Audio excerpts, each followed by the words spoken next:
सो इस first thought में हमने समझा कि जब तेंजिंग टॉप पे रीच हुआ तो उसने ग्रेटिट्यूड एक्सप्रेस किया टुवर्ड्स द गॉड। इसके पहले उसने 6 टाइम अटेम्प्ट किया था बट वो सक्सेसफुल नहीं हो पाया। अब इसकी जो डिजायर थी कि टॉप पे रीच होना है, शायद गॉड ने उसको फुलफिल किया। ऐसे वो कह रहा है, I placed on the summit the offerings to God that I had carried with me.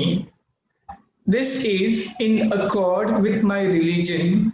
Both my wife and I are Buddhist. I could not kneel because of my clothes and equipment, but I offered a silent prayer in my heart. Top पे reach होने के बाद उसने offerings दिए, जो भी हम भगवान को चढ़ावा लाते हैं, दैट इज ऑफरिंग्स। तो उसने ऑफरिंग्स वहां पे दिए गॉड को, जो उसने अपने साथ कैरी भी किए थे। अब आगे वो कह रहा है, this is in accord with my religion. Accord मतलब एक फ्रेंडली अग्रीमेंट होता है। एग्जाम्पल जैसे scientist spoke in accord on the covid vaccine.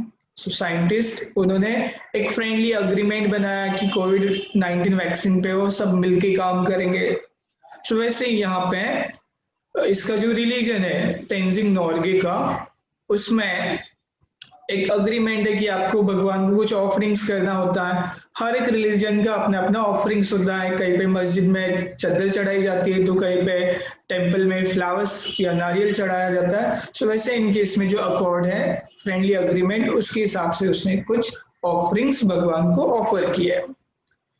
Both my wife and I, अब ये दोनों जो है वो दो क्या है, बुद्धिस्ट हैं। मीन्स बुद्धिस्ट रिलीजन जो है बुद्धिज्म, उससे बिलोंग करते हैं। एंड आगे वो कह रहा है, आई कुड नॉट नील। नील होना मतलब घुटनों पे बैठना। तो वो कह रहा है कि आई कुड नॉट नील, लेकिन मैं घुटनों पे बैठ नहीं पा रहा था। उसका रीजन भी उसने बताया, because of my clothes and equipment.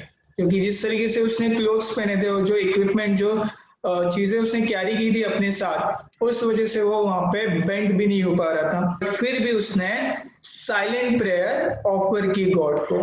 अब उसने क्या क्या ऑफरिंग्स किए, तो उसमें उसने मेंशन किया, the offerings were biscuits, candy and a little blue pencil. तो उसके ऑफरिंग में बिस्किट्स हैं, चॉकलेट्स हैं और एक ब्लू पेंसिल थी। अब ये ब्लू पेंसिल का क्या इंपॉर्टेंस है? My young daughter Nima, so Tenzing Norgay की एक सबसे यंगेस्ट, सबसे छोटी जो डॉटर है Nima, had given me the pencil. उसका नाम है नीमा। उसने ये पेंसिल तेंजिंग को दिया था बिफोर आई लेफ्ट होम, जब वो घर से निकल रहा था तब। She asked me to put it on the top of the mountain as her offering. और नीमा ने फिर फादर को कहा था कि जब आप टॉप पे रीच हो जाओगे तब ये पेंसिल आप मेरे तरफ से ऑफर कर देना गॉड को।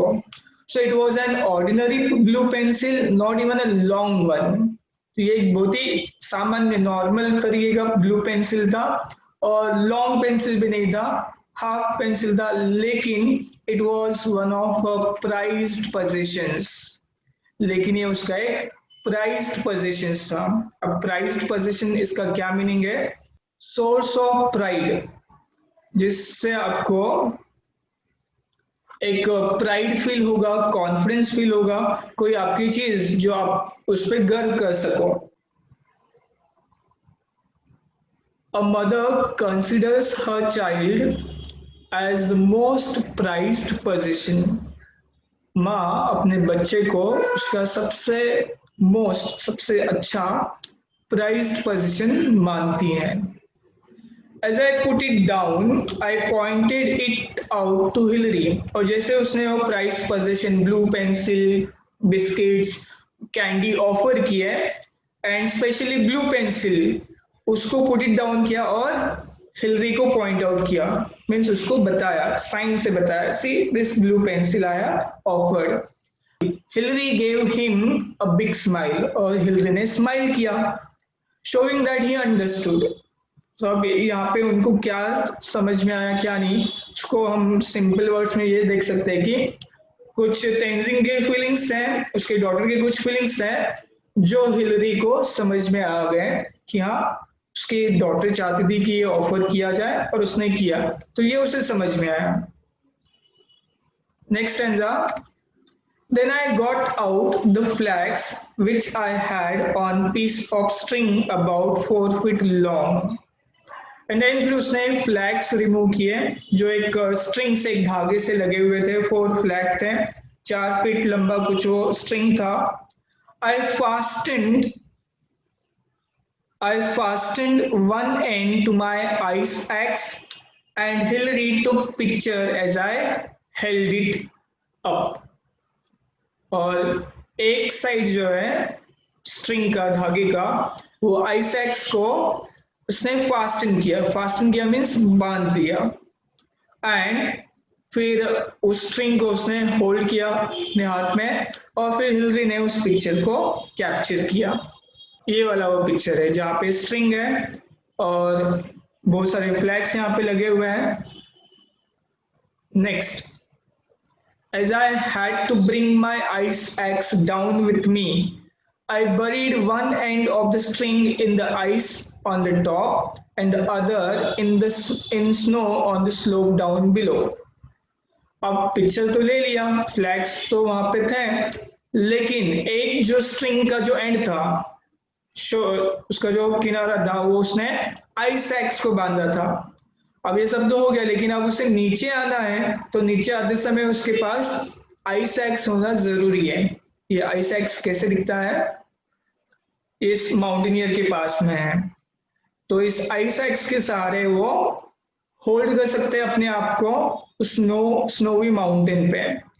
तो ये नीचे आते समय भी उतने ही इंपॉर्टेंट होते हैं जितने क्लाइंबिंग अप के टाइम पे है। तो लेकिन उसे रिमूव करना पड़ा, तो उसने क्या किया, फिर वो जो स्ट्रिंग है जिसपे फ्लैग्स लगे हैं, उसका एक एंड जो है स्ट्रिंग का, वो आइस के टॉप पे, यानी कि माउंटेन के टॉप पे उसने बरी किया, और दूसरा जो है स्लोप के ऊपर रख दिया। तो इससे क्या हो गया, फ्लैग्स हैं वो सब समिट पे फ्लैट पड़े हुए। कह रहा है I was very thirsty, I took out a water tumbler for a drink. अब वो थर्स्टी था, प्यास लगी थी उसे, तो पानी पीने के लिए उसने वाटर टम्बलर निकाला, लेकिन उसमें जो वाटर था उस मेटल कंटेनर में वो फ्रोजन हो चुका था, वो बर्फ बन गया था, जम गया था। सो आई कुडंट क्विंच माई थर्स्ट, तो अपनी प्यास बुझा नहीं पा रहा था। I ate some biscuits and offered some to Hillary, तो उसने फिर कुछ बिस्किट्स खाए और कुछ बिस्किट्स हिलरी को ऑफर किए। I was wearing a red scarf which my great friend Lambert, जो लीडर था 1952 के स्विस एक्सपीडिशन में, had given me last year. So Tenzing जो है वो एक रेड स्कार्फ पहना था उसने, जो उसे उसके फ्रेंड लैम्बर्ट ने दिया था, जो स्विस एक्सपीडिशन में 1950 यानी कि 1 साल पहले, कि जब वो स्विट्जरलैंड गए थे, वहां पे जो माउंटेनियरिंग की थी, वहां पे वो लीडर था।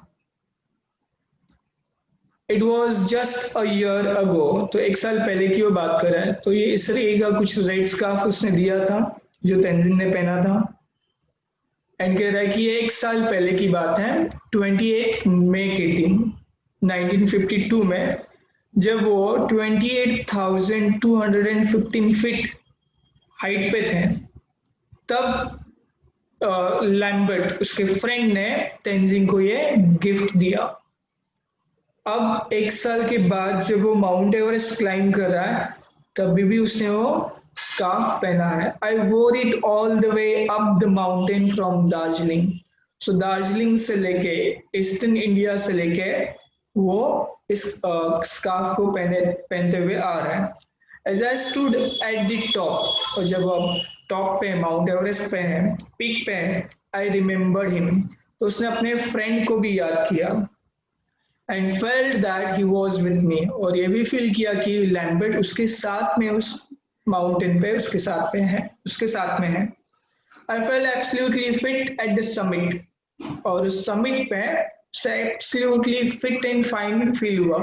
Again, my mind was absolutely clear, उसका माइंड जो है बहुत ही क्लियर था। I didn't feel tired, उस थोड़ा भी टायर्डनेस फील नहीं हुआ। I felt exhilarated. Exhilarated मतलब extreme happiness, very happy, elated, delightful. The news of vaccine on COVID-19 will exhilarate everyone. Now focus on the next paragraph. Below, all the hills and mountains looked like gods and goddesses to me. और जो mountains हैं वो तेंजिंग को किसी देवी देवताओं के जैसे दिखाई दे रहे हैं, gods and goddesses. The plains below looked like so many broken pieces of the map. और जो प्लेन एरिया है वो ऐसे लग रहा था जैसे मानो कोई मैप है जो ब्रोकन पीसेस में, टूटे हुए पार्ट्स में है. सो यहाँ पे वो बता रहे हैं कि 2 या 3 लोग उस टॉप पे रह सकते हैं, स्टैंड हो सकते हैं, इतना ही रूफ था, इतनी ही जगह थी. 20 और 30 फीट बिलो जो है टॉप के, वहां पे इतना फ्लैट था, प्लेन एरिया था कि वहां पे 2 लोग जो है आराम से रह सकते हैं, सो सकते हैं. You could pitch 1 tent there. देखो ये टॉप है, अज्यूम कर लो कि ऐसा कुछ टॉप होगा और इतना ही स्पेस है, एक साइड में एकदम स्टिप स्लोप है और यहाँ पे जो है 2 या 3 पर्सन स्टैंड हो सकते हैं. सो पिच का मतलब है सेटअप करना, फिक्स करना. जैसे we pitch camp in jungle. Then summit के बारे में बताया कि एक साइड में समिट जो है, यानी समिट यानी कि top of the peak, top of the mountain. So एक साइड में वो फ्लैट है, प्लेन है, तो दूसरे साइड में वो स्टीप है, नैरो है, और एक साइड में वहां पे नॉर्दर्न साइड में स्नो है, तो साउथ और ईस्ट साइड में रॉक से पत्थर है, और वेस्ट साइड में स्नोवी रॉक है और उसके ऊपर स्नो है, बर्फ है. तो उस टॉप पे तेंजिंग और हिलरी 15 मिनट से ज्यादा स्टे किया उन्होंने, वहां पे रुके वो, और वो लोग लकी थे. तेंजिंग कह रहा है that we were lucky that there was no gale यानी कि storm, very strong wind, बहुत तेज हवा चलना, तूफान.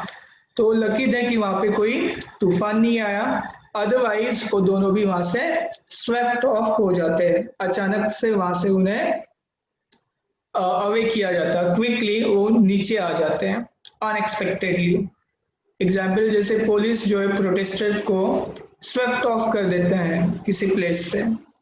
अब उसका नेक्स्ट थॉट क्या है, नीचे कैसे आना है safely. The decent from the summit I was walking behind Hillary. अब आगे हिलरी है और पीछे तेंजिंग है डिसेंट में. डिसेंट यानी कि नीचे उतरते समय, मीनिंग दिया है moving downward. So I was following him and holding the rope tightly. तो तेंजिंग हिलरी को फॉलो कर रहा है, रोप को टाइटली होल्ड करके रखा है. And my determination was to make sure he descended safely. का डिटर्मिनेशन था, प्लान था कि हिलरी जो है सेफली नीचे उतर जाए.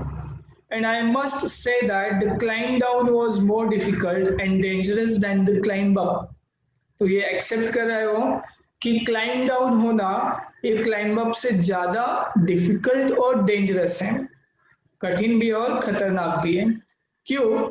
इफ यू स्लिप डाउन, अगर आप वहां से स्लिप हो गए, पैर फिसल गया, you would go into Kangshung glacier and there would be no trace left of you. अगर वहां से हम फिसल गए तो क्या होगा, सीधा कैंगशिंग ग्लेशियर है जो चाइना में है, चीन में है, वो उसमें गिर जाएंगे. ग्लेशियर यानी कि जो स्नो से ढका हुआ जो रिवर है. एंड फिर कोई ट्रेस नहीं मिलेगा, कोई उसका सबूत नहीं मिलेगा, कोई क्लू नहीं मिलेगा. तो ये ग्लेशियर है, ये माउंट एवरेस्ट है और ये ग्लेशियर वहां से फ्लो हो रहा है और कंटिन्यूसली फ्लो होते रहेगा. तो पर्सन जो नीचे गिरा है उसके ऊपर और स्नो के लेयर्स बनते जाएंगे तो उसे ढूंढना मुश्किल हो जाता है. मोर कॉशन नीडेड. कॉशन को हिंदी में क्या कहते हैं, होशियार. Of course it took less time climbing down. नीचे उतरने के लिए टाइम कम लगा, लेकिन होशियार, देखो वर्ड यहाँ पे उसने होशियार यूज किया है, यानी कि caution, alert. When I reached Camp 9, my first thought was, thank God we have been spared an incident. Accident. और जब वो कैंप 9 पे आया तो पहला थॉट था कि भगवान के दया से, भगवान के भले से we have been spared. Spared यानी कि रिफ्रेन फ्रॉम इंजरी और लिव अनहर्ट, कि कोई इंजरी नहीं हुई, कोई हर्ट नहीं हुआ उन्हें, और वो सही सलामत नीचे उतर गए। And if up to now there have been no accident, I hope there will be none in future. Camp 9 तक आ गए तो कोई इंसिडेंट नहीं हुआ, कोई एक्सीडेंट नहीं हुआ, कोई इंजरी नहीं हुआ, तो आगे भी ऐसे ही कुछ नहीं होगा, ये उससे फील होने लगा, होप था उसका। I had always prayed to God and he had saved me.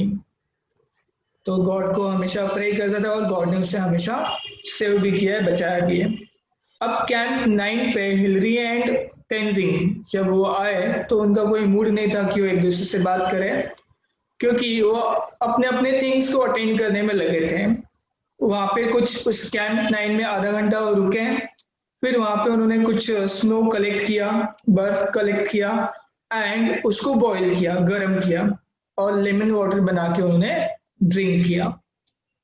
When we left, we took only our sleeping bags। और कैंप 9 से अब वो नीचे आ रहे हैं तो सिर्फ स्लीपिंग बैग लेके वो नीचे आ रहे हैं और बाकी सब सामान उन्होंने कैंप 9 के टेंट में छोड़ दिया। From Camp 9 to Camp 8 where we spent the night। और कैंप 8 में उन्होंने अपना नाइट स्पेंड किया, जो इजियर जॉब था apparently यानी कि as far as one can see or know। Camp 8 पे वो दूसरे लोगों को भी देख सकते थे। I raised my arm with thumb up, CWF नॉइसी एड WG लोवी। ये नाम है दोनों भी, नॉइसी एंड लोवी। इन्होंने इनको देखा और उन्होंने उनके फेसेस जो है वो फ्लश्ड हुए विद जॉय। जैसे ब्लश होता है, जब कोई पर्सन ब्लश करता है यानी कि हंसता है तो उसका फेस जो है वो रेडिश हो जाता है। सो ऐसे यहाँ पे इनके फेसेस जो है हिलरी और तेंजिंग को देख के फ्लश्ड विद जॉय, ब्लश्ड हुए जॉय से। In this way I was able to tell them of our success and then फिर उनको सक्सेस के बारे में बताया। और जब कैंप 8 से वो आगे बढ़े तो फिर वो लोवी से मिले जो 300 फीट ऊपर आके उनके लिए टी और कॉफी लेके आया। तो यहाँ पे हो आप देख सकते हो कि कैसे दोनों तेंजिंग और हिलरी कॉफी एंजॉय कर रहे हैं, टी को एंजॉय कर रहे हैं, आगे उन्हें और जर्नी कंटिन्यू करना है। सो लास्ट पैराग्राफ है, ध्यान देना भी। Another 50 feet down, we met Noisy who brought us more tea। This tea smelled kerosene। और जैसे जैसे वो नीचे जा रहे तो उनके लिए और ज्यादा टी लोग लेके आ रहे हैं। अब जो टी आया है उनके पास उसमें थोड़ा सा केरोसिन मिक्स है, रॉकेल मिक्स है। Apparently it had been made in a hurry। So ये समझ में आ जाता है कि ये जो टी बनाया हो जल्दबाजी में बनाया है। And somehow some kerosene got into the welcome cup। और उस टी में केरोसिन जो है गलती से मिक्स हो गया है। But I thought since the gentleman had taken so much trouble to bring it, I was going to enjoy it whatever the smell। लेकिन जेंटलमैन ने जिस नॉइसी ने और लाया है उसने बहुत एफर्ट्स लेके बनाया है, तो इसलिए तेंजिंग ने भी कोई कंप्लेंट नहीं की और उस टी को एंजॉय किया।